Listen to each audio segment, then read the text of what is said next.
Welcome, everybody. My name is Somini Sengupta. I'm the international climate reporter with the New York Times. I am very pleased to welcome you to this session. The stakes could not be higher. If you've seen a little bit of that slide presentation, you know that the world is at a crossroads. Humanity is at a crossroads. Those are the words of the last United Nations report last September on biodiversity, which reminded us that 1 million species are at risk of extinction. Not only are we wiping out these species of plants and animals, but the collapse of biodiversity could endanger our own food supply and our own health. The stakes really could not be higher. So I am delighted to welcome you to listen to a panel of experts who are deeply, deeply versed on the subject of oceans and biodiversity. We come together on the eve of another major international meeting when the countries of the world will try to figure out how to slow down and stop this massive collapse of biodiversity. So please let me welcome first the Minister of Maritime Affairs and the Blue Economy from the island nation of Barbados, Minister Kirk Humphrey. He will make opening remarks. He will be followed then by our esteemed panel, who you see on the screen now. They include Senator Sheldon Whitehouse, the senator from the beautiful state of Rhode Island in the United States. He is co-chair of the Senate Oceans Caucus, followed by Ebba Lepage. She is Executive Vice President and Head of Corporate Sustainability at Lombard Odier. She is joining from Geneva. We have also with us Carlos Manuel Rodriguez, the Chief Executive Officer and Chairperson of the Global Environment Facility. I know Minister Rodriguez from his former role as the Minister of Environment and Energy of Costa Rica. And finally on the panel, M. Sanjayan, the Chief Executive Officer for Conservation International, also joining us like Senator Whitehouse from Washington, D.C. So welcome, everyone, and I will turn over the mic first to the Honorable Minister from Barbados. Minister Humphrey, the floor is yours. Thank you, Master of Ceremonies, Ms. Somini Sengupta, Senator Sheldon Whitehouse from the U.S. Ocean State of Rhode Island, Excellencies, distinguished ladies and gentlemen, a good day to each of you. It is my privilege to address these virtual ocean dialogues on behalf of the Honorable Mia Mottley, Prime Minister of Barbados, and all the good people of Barbados. Prime Minister Mottley offers her most profound regret at not being able to deliver these remarks herself, but she also offers her fullest support to this conference and these dialogues. I want to begin by applauding the Friends of the Ocean Action and the World Economic Forum for hosting these virtual ocean dialogues. These dialogues keep this topic of maintaining a healthy ocean environment in the front of our minds. It is inextricably linked to the whole sustainable development agenda, and for island states like Barbados, it remains on the forefront of our individual agendas. Let me also thank Mr. Klaus Schwab, the founder of the World Economic Forum, for inviting me and the government of Barbados to deliver these opening remarks. I speak to you as a representative of a small island developing states with a perspective on the world as big ocean people.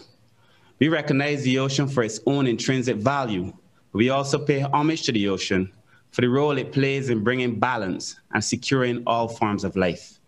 The government and people of Barbados take very seriously the need to prevent and significantly reduce marine pollution of all kinds, in particular from land-based activities, including marine debris and nutrient pollution, a goal which we have set to ourselves to achieve by 2025, which dovetails with one of the objectives of the Sustainable Goals, goal number 14.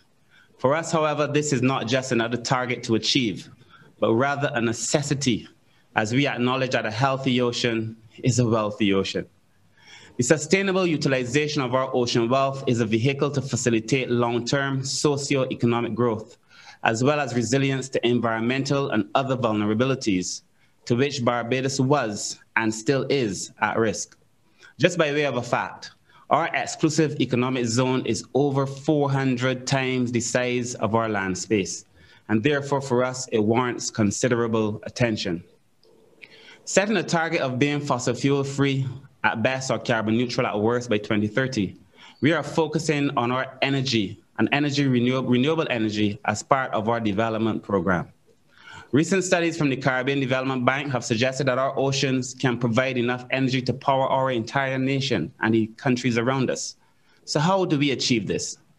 There is a need for continued research and development in hydrokinetic energy, and perhaps this represents an opportunity for Barbados to twin with the great ocean state of Rhode Island to enter into a mutually beneficial relationship.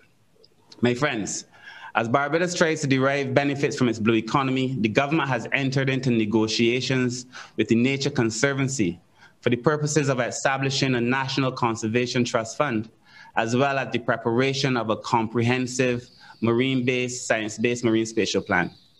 I consistently make the point that we are aware that though the blue economy requires significant investment, it is also an opportunity for us to realize our fullest potential. Like our brothers and sisters in the Caribbean region, we have limited fiscal space, debt buildup, slow implementation capacity, and a lack of blue economy investment. All of these, combined with falling over official development assistance at a time when it is most necessary, compounds the enormous challenge ahead. And it is in that tone that I want these dialogues to consider what it is that we are actually facing. As we strive to keep our ocean space healthy, we have embarked on a number of policies and strategic actions to assist us in so doing. I wish to elaborate very quickly on a few of them here, as I believe it will offer real insight on the needs of developing countries. Having for the first time in history established a Ministry of Maritime Affairs and Blue Economy, we partnered with UNDP to conclude a Blue Economy scoping study and an initial action plan for Barbados. In addition, we are currently working with the IDB on a strategic roadmap project, which will also lend significant value to Barbados. My ministry is currently working with the FAO and recently completed a new fisheries policy, and we are in the process of improving our Fisheries Management Act. The fact that relationships will be the cornerstone of how we now build out. And that is why I'm pleased to talk about our Sustainable Fish Value Chain project with the FAO, which will make life really beneficial for the fishermen.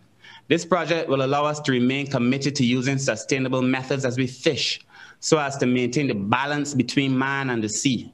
And herein, I wish to remind you that engaging technologies in fishing and in fisheries must not be the exclusive purview of the developed world.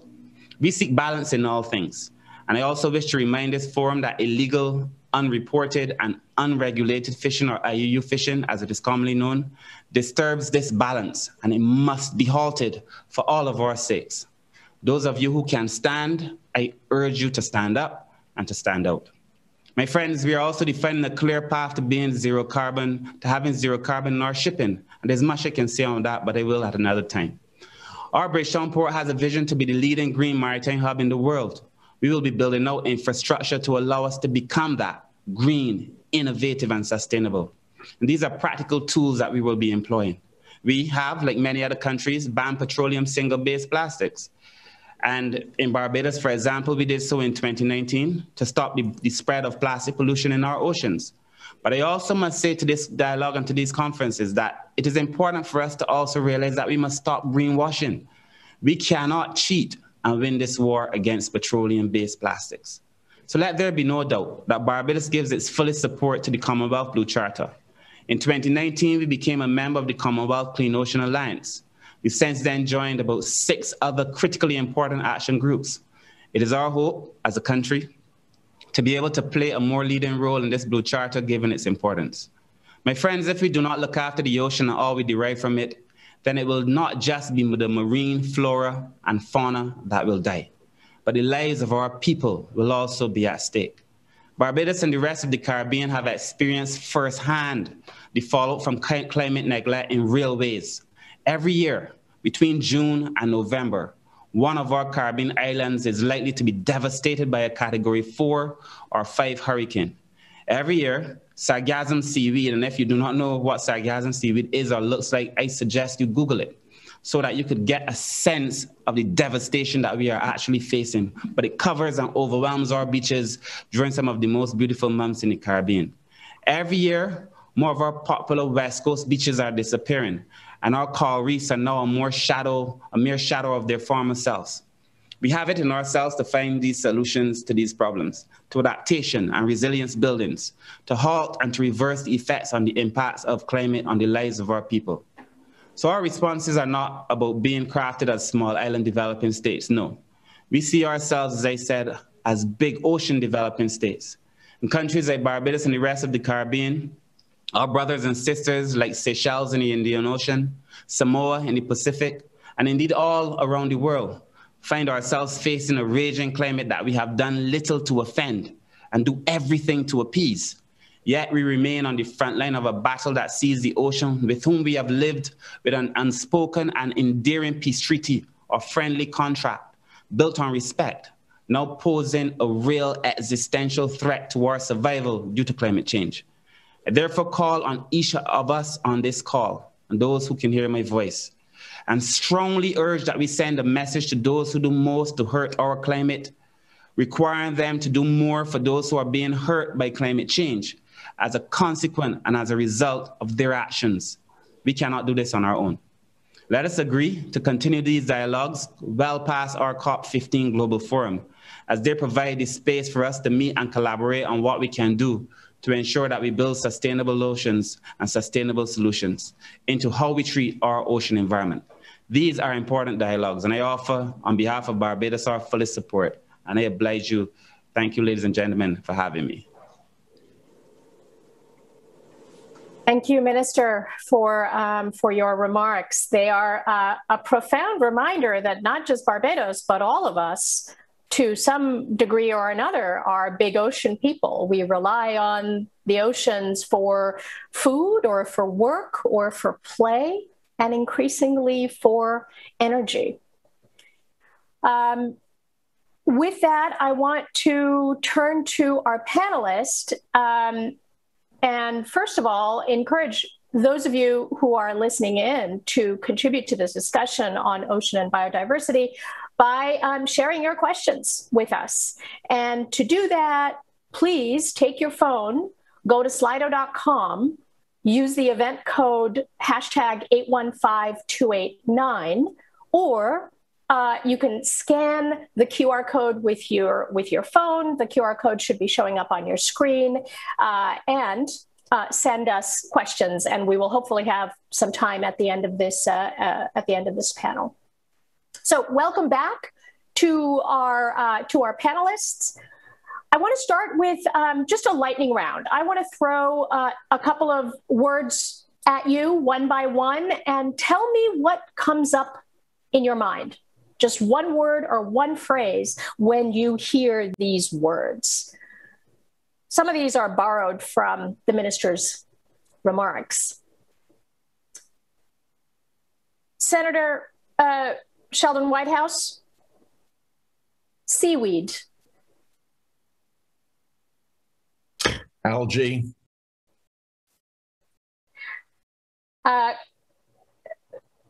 Carlos, fish farms.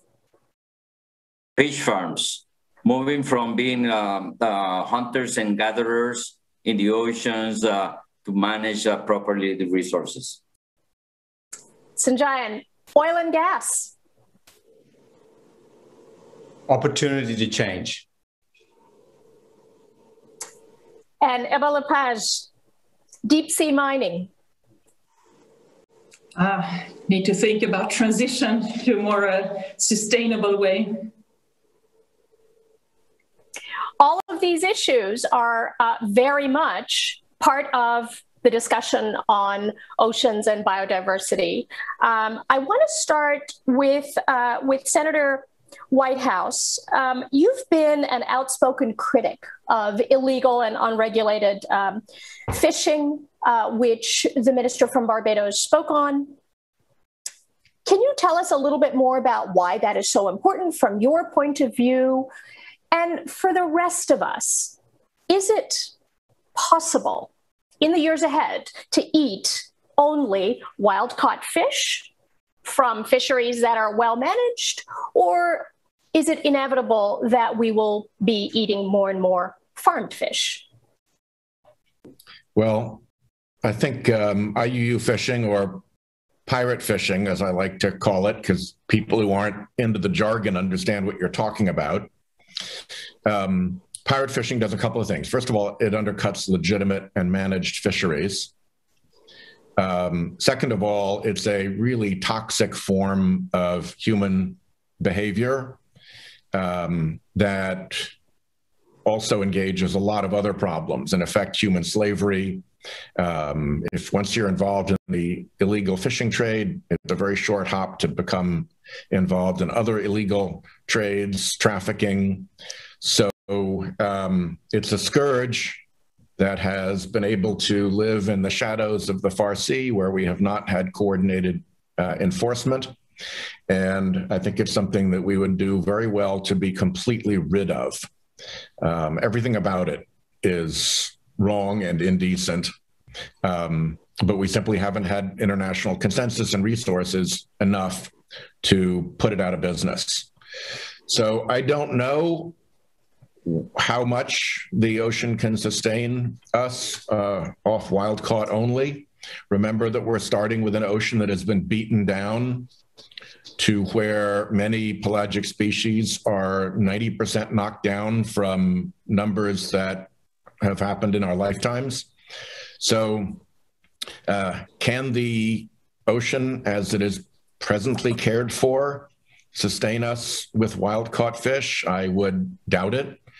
But the ocean has a wonderful capacity to regenerate, given a chance. Mother Nature tends to take care of herself, and we've done a rotten job of giving her that space.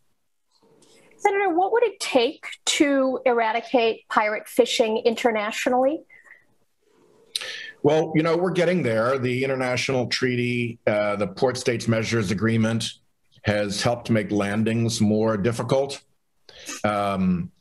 Private work, like the Vulcan Foundation's work to track boats, even with like satellite wake recognition software, or to recognize when a transponder gets shut off. There are technological advances. We're trying to get the United States military more engaged in this because they have quite good visibility in the seas. They've been reluctant to move, but continuing pressure through our national defense authorization bills is beginning to have an effect on them, and this administration may take the matter more seriously. I think it's a question of starving the markets and driving enforcement on the high seas. I can imagine using the U.S. military to go after pirate fishing could be very tricky diplomatically. It could be tricky diplomatically, but when you're on the high seas, it's quite wide open. And what we're looking at is not so much, American destroyers hunting down these boats, but rather the military's surveillance and intelligence resources being deployed to support identification of the pirate vessels so that they can be chased down when they get near port or captured out on the open high seas by whoever's nearby. Quick word of compliment to Indonesia's fisheries minister, Susi, who sank a lot of pirate fishing boats. I want to circle back to something you said about nature being given the chance to regenerate. There's been a lot of discussion in the months leading up to the next biodiversity COP about 30 by 30, about setting aside 30% of the world's oceans and land for protection. Sanjayan, I want to turn to you to sort of lay out the context of that. Why are we talking about that now, and why is it important, really quickly? Well, I think it's an interesting question. I mean, I've been a little bit puzzled by this myself. It's certainly caught people's imaginations, and it's probably a lot of different factors that the world seems tuned to the loss of diversity on the planet. And I think we've frayed our ecosystem so badly that I think in every walk of life, in every place, in every community, people are starting to see that direct linkage between nature and their own well-being. And I think this last year probably did more of this than ever before. If you ever needed to have a reminder of the importance of nature, all you needed to do is essentially look outside. So I think that strengthened our connection back into nature. I think there's a bold goal of 30 by 30. I think the science is, how much is really needed is a big question, but bottom line is we need a lot more than what is currently protected. When it comes to the oceans, we're protected somewhere between almost 3% to about 7%, depending on how you count protected. But let's say on average, we protect about 5% of the oceans. I think most people on the planet, if you actually ask them, is that enough, would say no. They instinctively know we do need more. Now, the good opportunity we have right now is that we are finding that countries are willing to think about large-scale ocean conservation. If you go back to when I was in grad school, that was just completely not on the table.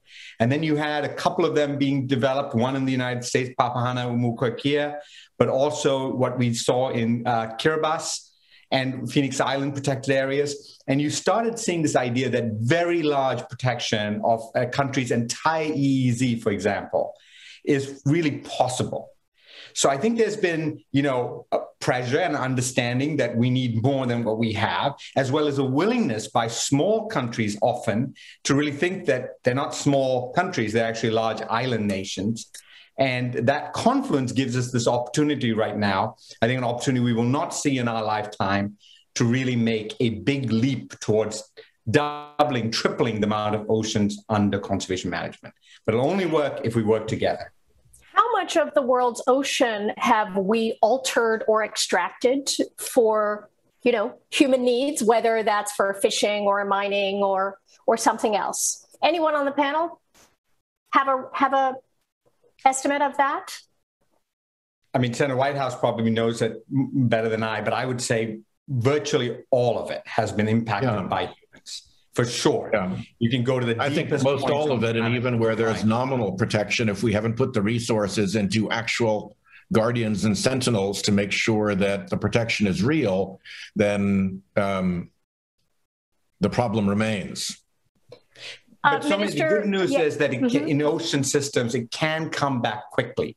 So this idea that restoration, ocean systems do have some resilience, and you can go to certain places and you can see, in my lifetime, I've seen the massive positive change through protection. Costa Rica, Carlos Manuel, I'm sure, can speak about some of those examples, but really even in the United States, Monterey Bay, 100 years ago, it's better today than it was 100 years ago. That's kind of an astonishing thing. Minister Carlos Manuel Rodriguez, I want to turn to you about the 30 by 30 efforts. What are the prospects for this becoming reality? And, you know, you may be reluctant to read the tea leaves on this, but what will be the sort of diplomatic, you know, nitty gritty of this in the months ahead? Well, thank you. I'm very optimistic because this is the first time in my life that I've seen that the gap within the scientific recommendation, the political aspiration is narrowing down and fast.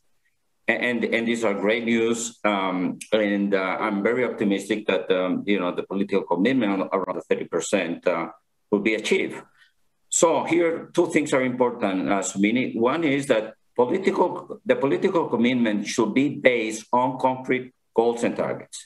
And here, the 30% is a very important and relevant one. And then we need to work on narrowing down the global financial gap so we can be able to put the resources behind the political actions to achieve all expected targets. And this is something which is extremely relevant because we need to mobilize financial resources from all sources.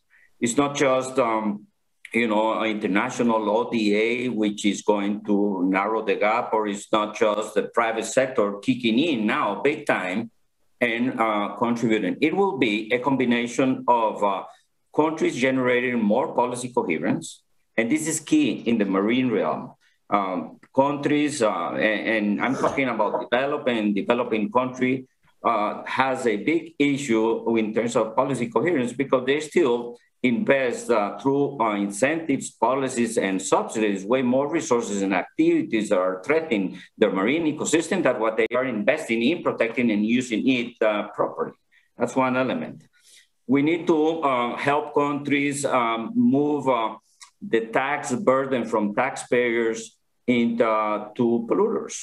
And those are the things that can help us really narrow the financial gap. It's not just mobilizing innovative non-fiscal resources what will help us. It's a combination of a few of them.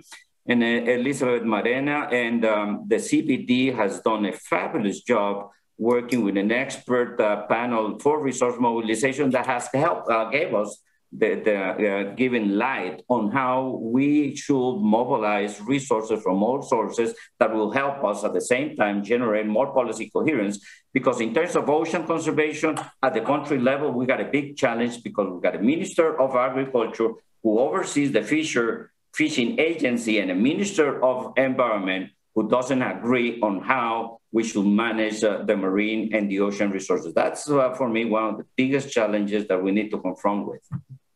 Can I circle back on the resources question? You're saying you're very optimistic that the scientists have managed to persuade political leaders that ocean conservation, at least, the 30 by 30 target is important, but that resources are required. Can you clarify that? Resources for what? Are you saying for countries that commit to protecting land and ocean? Yes, that is correct. We have a lot of information on the terrestrial biodiversity part, and we got some gaps in terms of the global financial needs with respect to ocean investment. But very simplistically, we need to be able to have one marine spatial planning and actions by which we can design a structure for optimum ocean governance.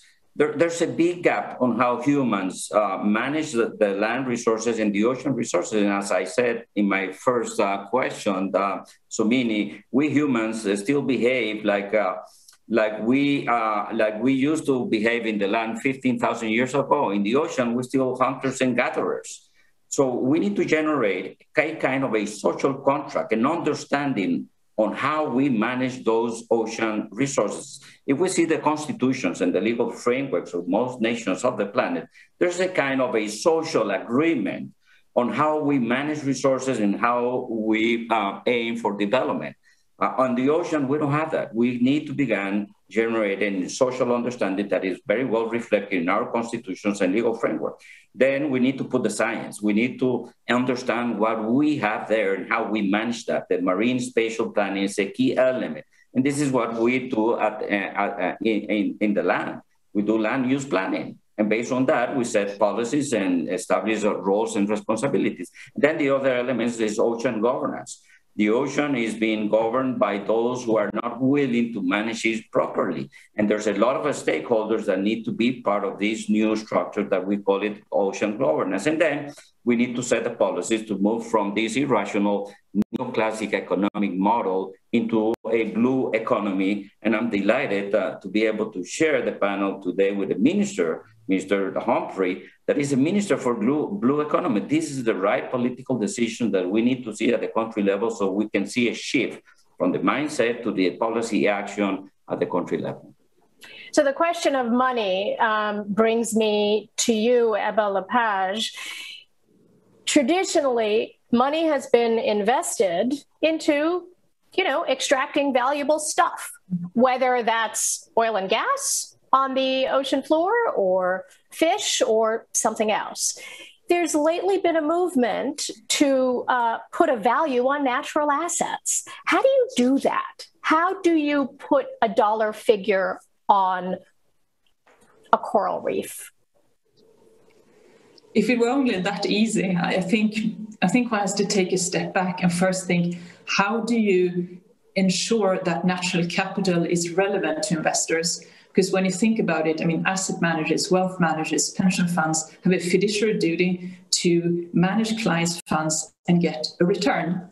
So how do you then explain that natural capital is key in the decisions that an investor takes? One is what has been mentioned, of course, now several times today, is the part that natural capital and the oceans obviously play a role in our global economic activities. Can I stop you and ask you what you mean by natural capital? Natural capital is all the resources that come out of our earth and our biosphere, basically. So if we now just focus specifically on the oceans, I'm not going to talk about forests and everything else, but of course, oceans are included in the concept of natural capital.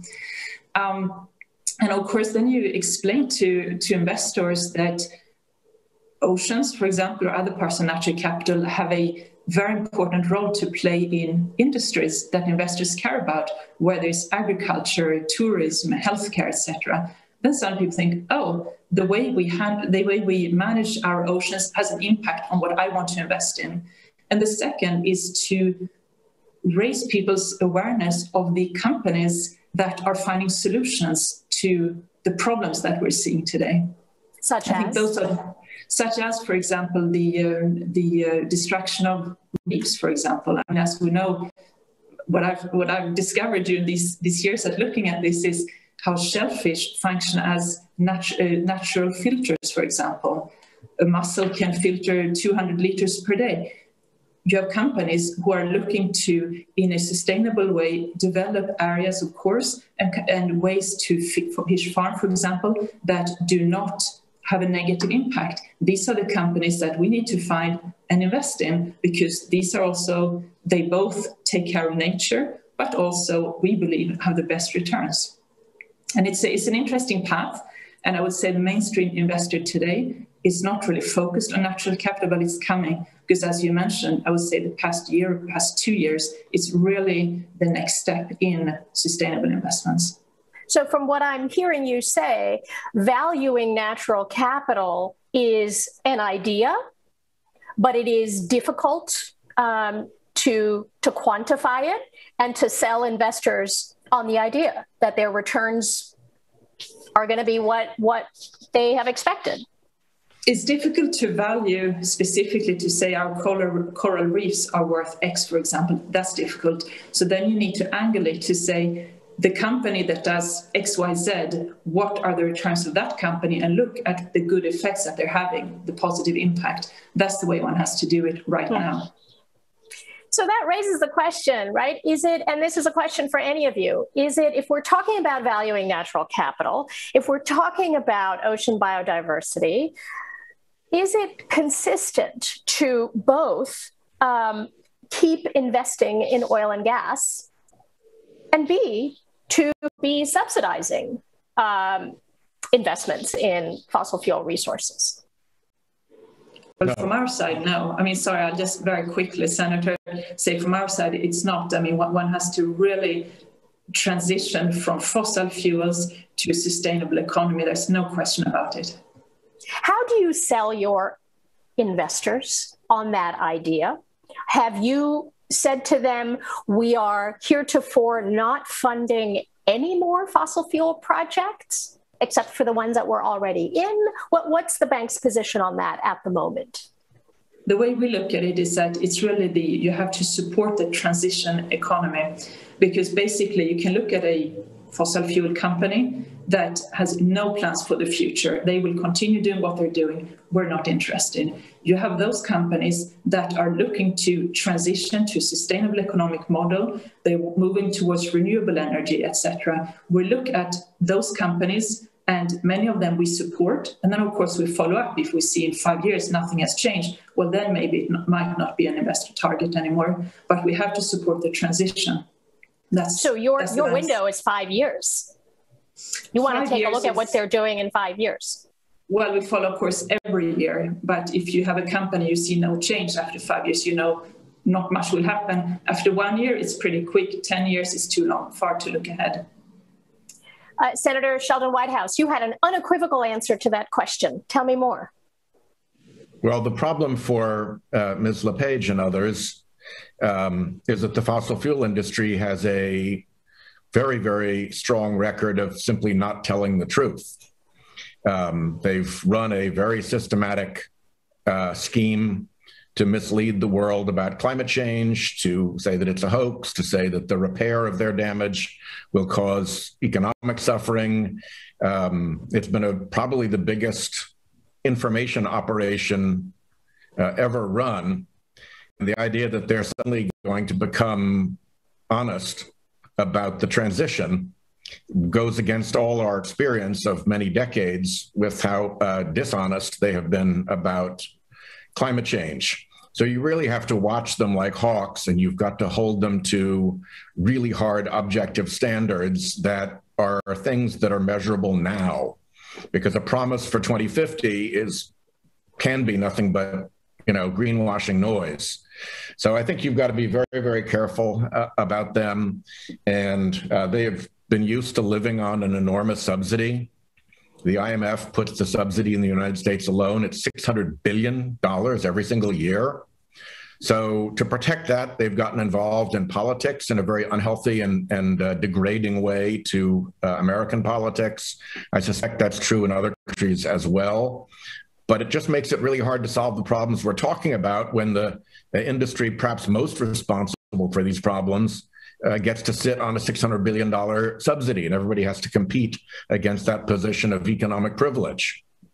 Do you see any change, any appetite for change on those subsidies in the United States? And I ask because there was some discussion around the G7 talking about that this year at their meetings.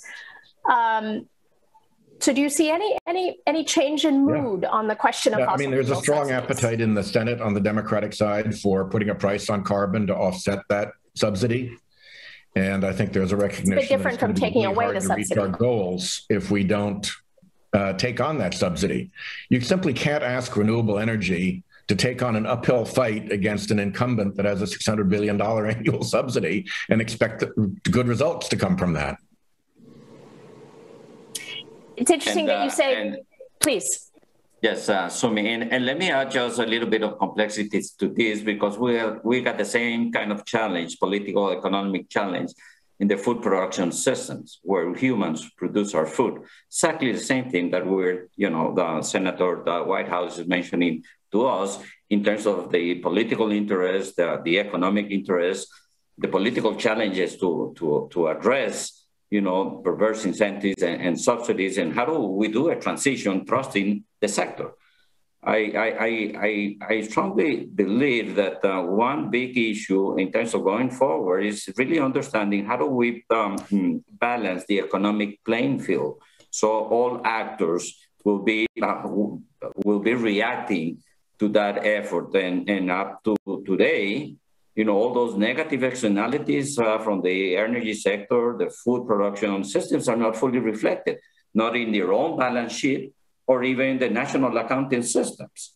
And here's where we will be asking the Minister of Finance to fully internalize that. The Minister of Finance will not last a week if he tries to do that alone without really understanding ourselves the whole political approach that we needed. So Congress and parliaments in all countries are key in these elements, and the challenges associated to those processes are very complex, as Senator Whitehouse has mentioned. But that is a very important approach. We need to move towards an economic system that fully internalize those negative externalities and rewards for the positive externalities. This is what happened in my country, in Costa Rica. We were able to revert deforestation and double the size of the forest in the same period that the economy tripled because we phased out perverse incentives in forest conservation and land use and went from perverse into positive ones. We put a tax on fossil fuels. With that revenue, we did a payment to owners of forests for their services that they are providing us in terms of carbon and water. So we went from, not reflecting a negative externality all the way to reflect a positive one, and people will react to that. I will say that the quickest way to get to the heart of the person is to the pocket, and that has worked in many ways. Oh, yes, through the pocket, no doubt about that. Yes, you can educate them values and principles, but the quickest way to get to the heart of the person is through the pocket.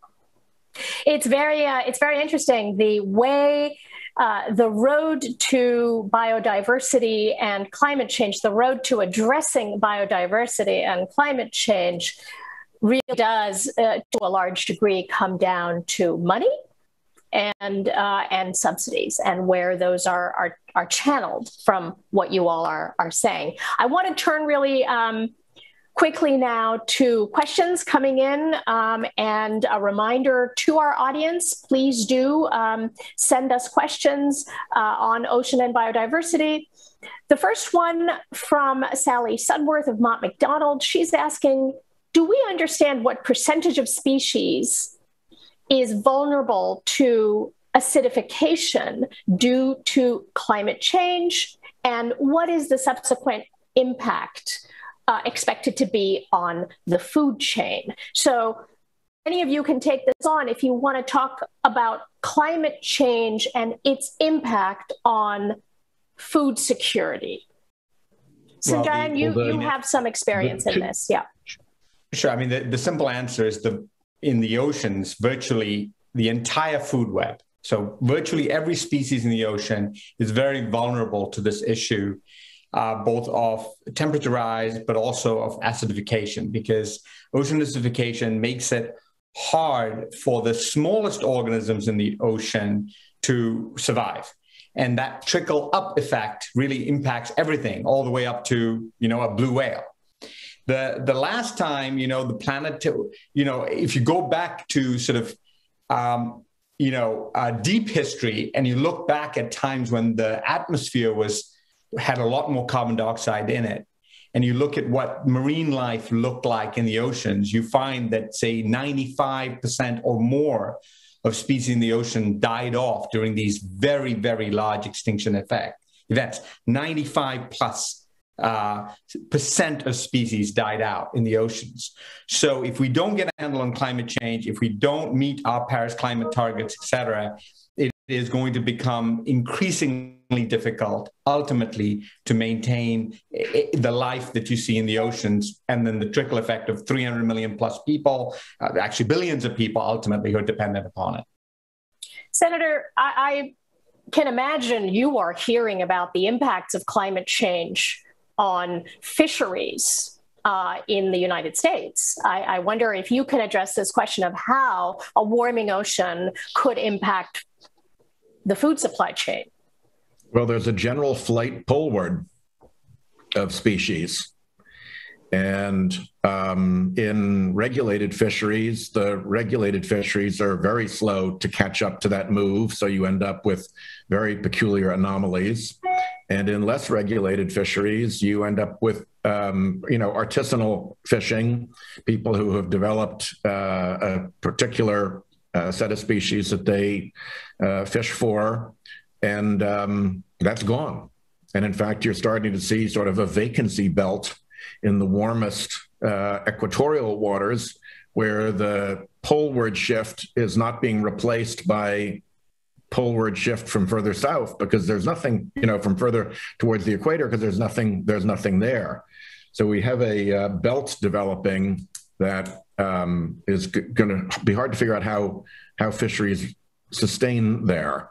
So we're seeing a lot of these problems, and of course, you're seeing the acidification problem hit the shellfish and the shellfish industry considerably, and the humble pteropod.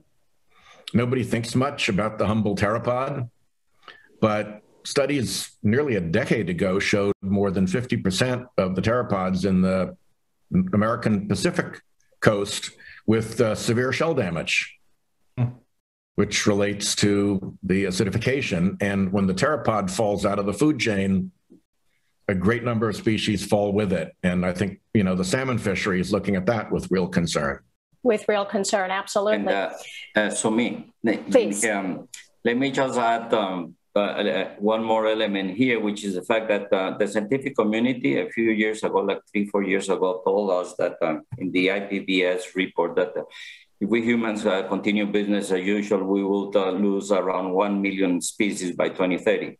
Unfortunately, that report was done before DNA barcoding technology was being used. Meaning that we don't know the amount of the species that we have in the planet. We probably have 10 times more species than one we previously thought. So we're not going to lose 1 million species. We're most probably going to lose 10 million species, and many of them unknown to science. So we are underestimating the impact that we will generate in the biological diversity of the planet. I mean, one thing to keep in mind, Senator, when you were talking about the poleward shift, this, of course, means not only an impact on what people can eat, their sources of protein, but also on how they make a living. There are a lot of people around the world who make their living from fishing. Yes, sorry, I was going to say in Western Pacific, there are 14 countries heavily dependent on tuna. It's basically powers the entire nation in terms of the economies. That tuna has shifted dramatically in the last decade. And we're working with those countries and others to basically figure out where they've gone, who's now having more tuna than in the past, and how better to share that resource. But it's a very dynamic system right now. And countries that hadn't had these sorts of catches are seeing it, whereas other countries that are entirely relied on tuna are finding that they're absent in their waters. I'm sure you all get this question, and I think it's a really useful one. As a citizen, what are the ways to protect the ocean more effectively? Quick ones. Solve climate change. Vote. I mean, look, pick the companies you support and vote. I mean, to look at the Washington Post today and the article about ExxonMobil and, basically stakeholders saying, we got to do this differently.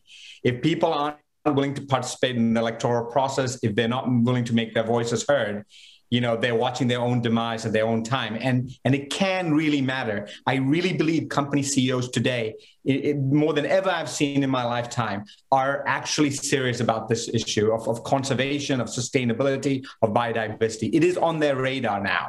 We used to be kept outside the WEF barriers, a decade ago. Then we were let in. Now we're right in there. But we can't do this alone. So you've got to make your voice heard with companies. You got to make your vote count. Let me just say from the United States Senate that CEO interest in these issues has not penetrated at all through the political infrastructure that corporate America has erected to give direction to Congress. And one of the ways in which I think these corporations have to be held accountable is to be held accountable for their political lobbying. Because if you think there's a necessary role for government, then it's important that CEOs say one thing and their political apparatus does the exact opposite. because their political apparatus is still completely in denial, completely in obstruction, or completely absent without leave. There's an interesting question that's come up that I wonder if Eva Lepage can take on. It's been mentioned that to an extent, there's still some unsettled science about the link between finance and its impact on biodiversity. Can you talk a little bit about that, the link between finance and its impact on biodiversity? Your organization has a partnership with Oxford University to kind of get at this. Could you speak to that briefly?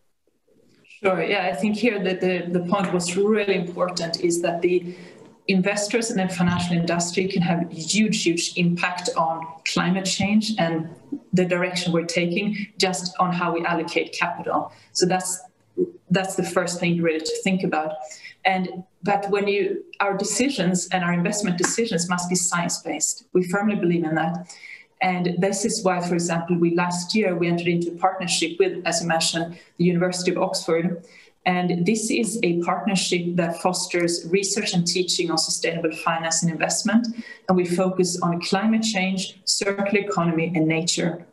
And it's both a platform for knowledge exchange between academia and financial services, but we also want sustainable finance to be a field of research so that it becomes ingrained and in part of academia. And we, for example, just one example of the way we work in this partnership is that we're working with our partners at Oxford on, for example, business model alignment to a nature positive economy, where they are teaching us how to use geospatial analysis, for example. That's just one example. So it's important, the partnerships, and it's important that we don't work in silos between the financial industry and academia, because there's a huge benefit of working together. We've talked a lot about climate change and its impact on ocean biodiversity. The United States is back in the Paris Climate Accord after a brief absence. President Biden has staked out a fairly ambitious set of targets. To carry these out, he needs, to a large degree, support from the Congress. Senator Sheldon Whitehouse, what are the prospects for getting your colleagues in both houses, in both parties, to come around to this? And if there is no political consensus, what should the rest of the world make of the U.S. promise, or really the U.S. promise on anything? Well, we're going to have to make that political consensus happen. I think the Biden administration has shown a good opening posture in personnel and policy and in passion on climate. We have not seen that before from any administration. So that's a good step forward. We'll see what the House of Representatives chooses to do, but it's controlled by Speaker Pelosi, and they don't have a filibuster. So she's very strongly positioned to get a significant bill done. And we in the Senate, I think, have a substantial Democratic contingent that intends to be a firewall to see to it that when we get to the climate aspects of the legislating that needs to be done, we are targeting the 1.5 degrees threshold that is Mother Nature's goal for us. And anything less is a failure. Doesn't matter how many people are happy. If you haven't met that goal, you have not succeeded. So we're going to work very hard to make sure that's the case. We have all the tools necessary to make this happen. It's just a question of, the determination to get it done and the parliamentary space to do it. Right now, we're on I would say, bipartisanship detour to see what can be accomplished from a bipartisan perspective. Obviously, you're not going to get much done on climate from a bipartisan, I should say that differently. You're not going to get the big stuff that we need to get done from a bipartisan perspective while the fossil fuel industry has such control over the Republican Party. So at some point, we're going to have to do this as Democrats And we are keenly aware we have a very narrow window in which there's a Democratic president, a Democratic House, and a Democratic Senate. And if you lose any one of those three, the chances for real progress here diminish drastically.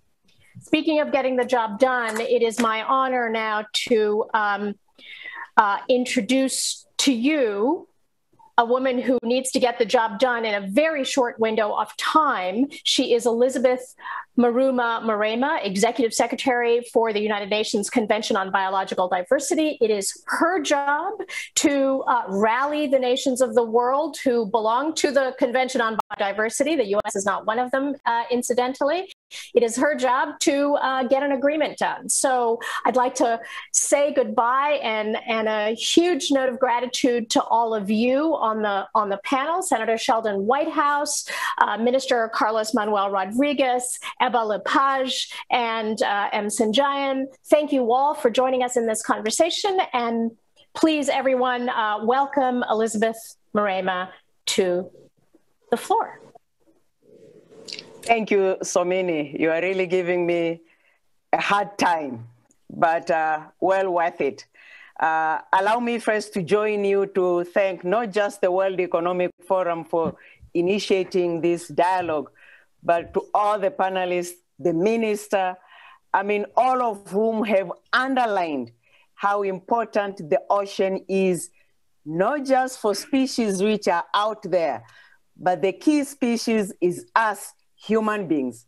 And this human being, unfortunately, his and her actions on the ocean are depleting that ocean to the extent that the minister also underlined how negative impacts this polluted ocean choked with plastics. And the senator has also talked of IUU, illegal, unreported fisheries, how all these will get the islanders even more difficult to live. So I think from all the panels, one clear message which I got out of it is that ocean is life, and without it, there's no life. Likewise, for this forum, if we are saying now it's run up to our conference of the parties 15, without the ocean community, that community which is looking at sustainable ocean management away from unsustainable incentives, and we know fisheries has been one of those areas with unsustainable incentives in terms of subsidies. We need to get some of these funds, if not all, really redirected into sustainable ocean management. Carlos has talked of, yes, resources, and we have posed questions to him, but we should also remember, which he also underlined, resources, we are not asking for new resources. Resources are already in place. What we are asking is redirecting existing resources into sustainable marine biodiversity. That will already save a lot of the marine biodiversity and the ocean, which is being depleted. Examples were given of incentives like positive taxes, so that also the fishing industry sees the benefit of sustainable fishing for not just for their own business, but their own individual life as human beings. So a lot has been said in these panel discussions, and as I said, without ocean, there's no life. You are asking me, how do I get the ocean community to the conference of the parties 15? Clearly, the panelists have answered that. If the community is not with us, together, not as individual, concerted, integrated, mainstreamed ocean management into all sectors of the economy, then of course, COP15 will be a failure. And if COP15 is a failure, clearly then it means we, the human beings of the current century, we have failed, and will have failed even for our children and those of the future generation, because there will be no ocean to leave behind. We leave them with a toxic ocean, which then they cannot survive without it. So despite the historic nature, even of the ongoing pandemic, clearly we've seized this opportunity to make a historic moments for nature and the ocean. And we've also seen here, I think Carlos talked of ocean governance, the confluence of major developments across global institutional framework for the ocean has bestowed on us a once-in-a-lifetime fortuitous to change our course of ocean and the life therein. And the minister underlined that, the senator underlined that, even the panelists, and especially who talked of the natural capital and the impacts on that. We are all aware that the last 3 decades or 3 decades have virtually lapsed since the adoption of the Convention on Biological Diversity, which together with the Desertification Convention or the climate change, which also is the subject here.